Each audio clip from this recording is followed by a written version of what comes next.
Hey, and welcome to Matt and Jess TV. I am Matt Roach. And I'm Jessica Bun Bun. We are here with our reaction and review of The Amazing Race 38, Mhm. episode 11.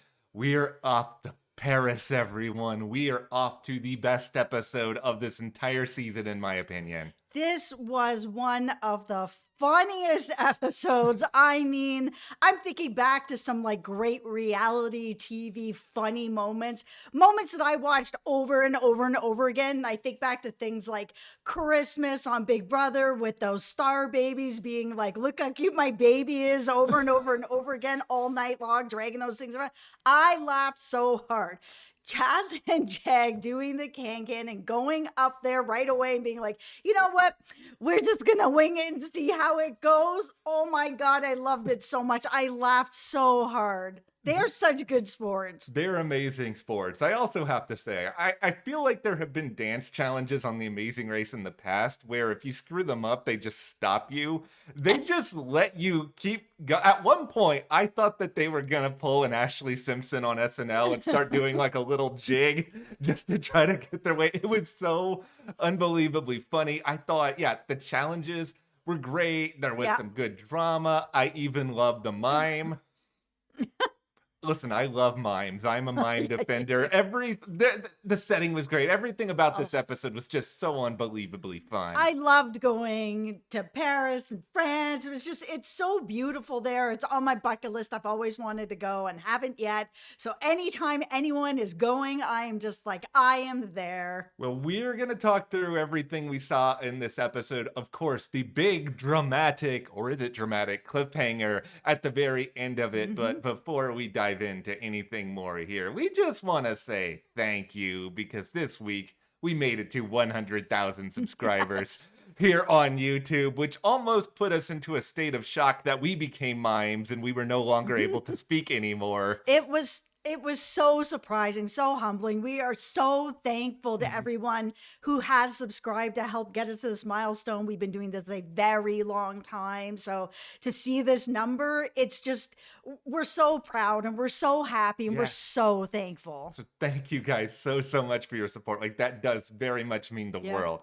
One of the things that we love to do on these Amazing Race videos is talk you all through our thought process as though we were teams on the race. I'm going to just come out here and say this first and foremost. I feel like we would be 90% great at this episode for a number of different reasons, with one possible omission, but 90% great otherwise. Okay, hopefully your omission here is the can because I am 50 years old and I am in my couch era. So kicking and dancing and that type of dance, I mean, there's so much energy that goes into it. They have people doing lifts in this. No, thank you. My body doesn't move like that anymore. I am sorry. Okay, we have an express pass. We're going to use that on the can challenge, but the setting itself, I know you know a reasonable amount of French. Reasonable. Yeah, I grew up in Canada and we had to have French for all throughout high school. So, and throughout grade school. And I went to a French immersion school for part of my grade school. So I have enough that maybe I can get by. I mean, it's been a long time since I've been in high school, so it's rusty. See, I can only say very basic things. Like I can Oui, say, la bibliothèque. c'est très important pour moi. I can be like, oh, this is very important for me. No, I can say like 10 phrases because Jess got me this like French learning program a long time ago and I used to listen to it when I would walk around Toronto. And so I know. I totally forgot about that. Because that's where I learned all the French I know. I was in French for like 2 days in high school and then I ended up quitting because it conflicted with marching band practice. So I ended up in Spanish instead. So I think language-wise, other than Taylor, we have a decent advantage on anyone else that's taking part in all of this. Yeah, I mean, she really had an advantage where her mom was like a French teacher, so she speaks French very well. But at the same time, it seemed like a lot of the people that were there that they were interacting with spoke English as well. Yeah, that was one of the things that I actually really did like about this episode is a lot of the judges even at some of these challenges, they all spoke English. So we got to see their feelings of immense guilt in real time, having to turn down people who kept messing up these things over and how seriously. Okay, let's just get into the can here. the judges for the Can, they were acting like they were Derek and, Carrie Ann on Dancing with the, they were taking this so seriously. They were, but you could see that they were like, oh man, you were almost there. You almost had it. Like watching them do it over and over and over again, you could see that they were really rooting for them. Here's the good news and the bad news with us in the Can here is that, as it's been pointed out, I love dancing. I love doing Yes. all sorts of dance moves. But here's the problem. I have a little bit of rhythm because I understand music.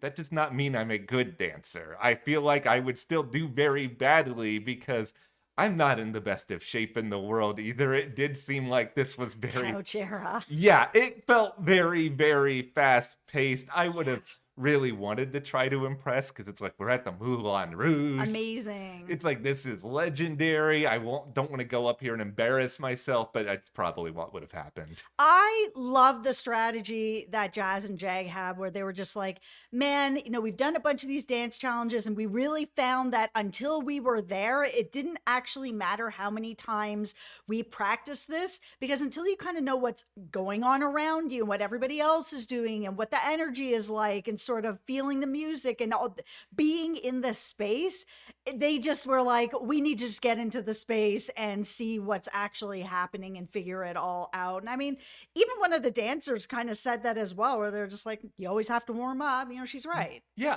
I feel like, and I don't know if this is tinfoil hat worthy, but it does seem as though being able to know how to maintain a lead is really important on this show. And Yes. I think this is actually one of Jazz and Jag's best skills because they have been ahead for a huge chunk of this season, except Yes. for that run that Tucker and Eric went on. They know what to do when they're in first place. I don't know if this strategy of theirs, which is very smart, of, going in and trying this right away would work if there's a lot of teams there kind of gumming up the line. But because this opportunity is there for them, they can take their time to do this and fail once or twice, because the goal of this should be, we don't want to be here 200 times, right? If we have to do this 3 or 4 times, but we have the practice of being up there, that's really useful. Oh, I think so too. I mean, once they said that, it sunk in with me as well that it's like, yeah, seeing all the chaos around them, especially something like the Can's really high energy,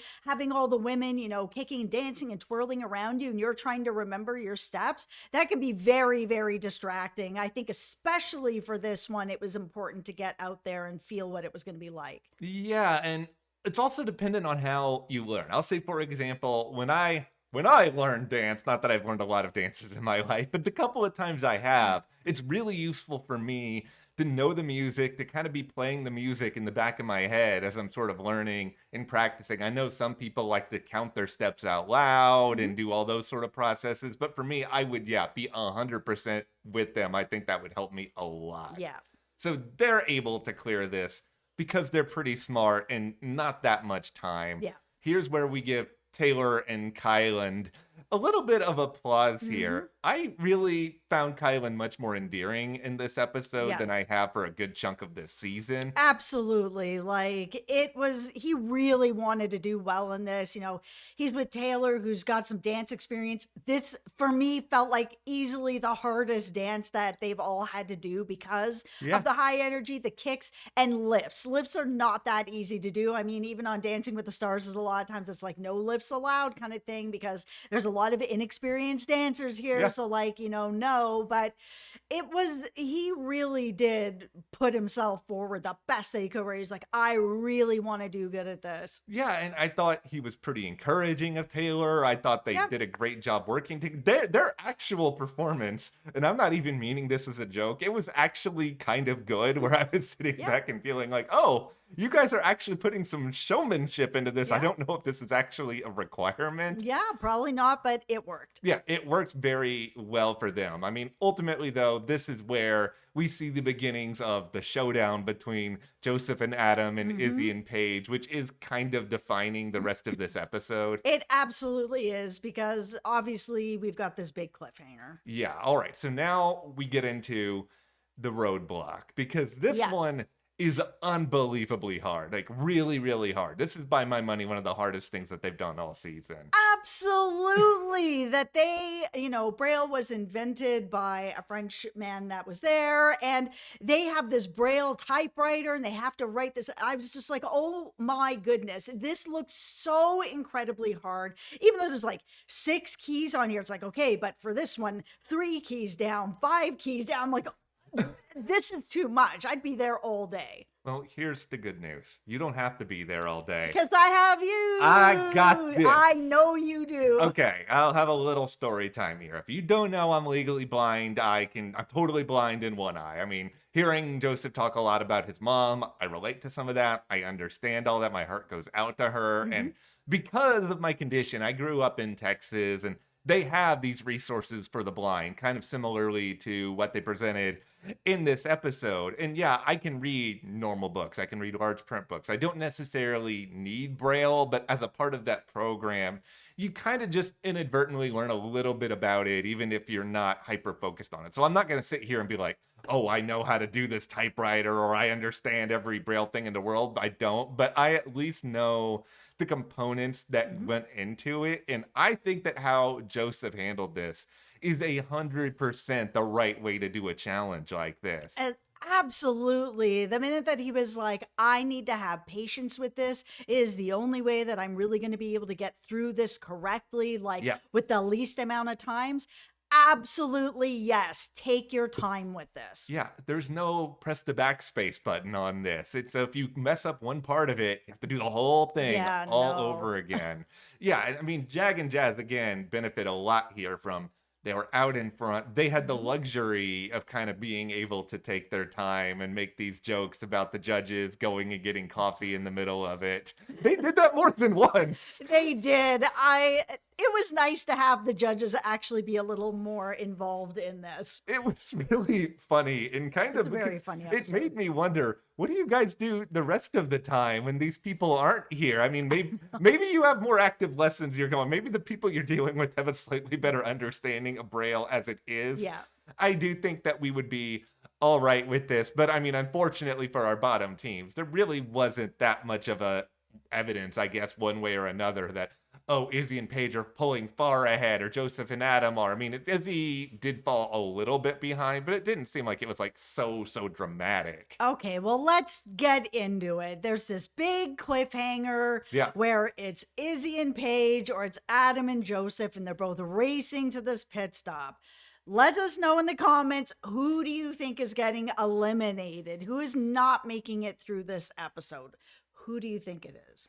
It's Izzy and Paige. I don't. I hate to say that it is too. It hurts my heart. I like Adam Joseph a lot. Like, I Yes. don't want to see either of these teams go. This is the hard thing, is I like so many of the people who are left I this know. season, but I just think that unless we actually get visual evidence on the show of Izzy and Paige passing up Joseph and Adam, and I know sometimes it's a situation, oh, their cab overtook them, there's no real footage, but if there is no footage presented on the show, I am suspicious of this edit 99% of the time. Yeah, because it really does feel like we're losing them. Yeah, and I'm gonna be sad if that's the case. I'll also Yes. be sad that they're not getting a proper goodbye Mhm. episode. It kind of stinks if you're Yeah. eliminated at the start of the finale. Everybody's just gonna forget about you. Yeah, I'm not a fan of the to be continued, especially at the finale, for exactly that reason.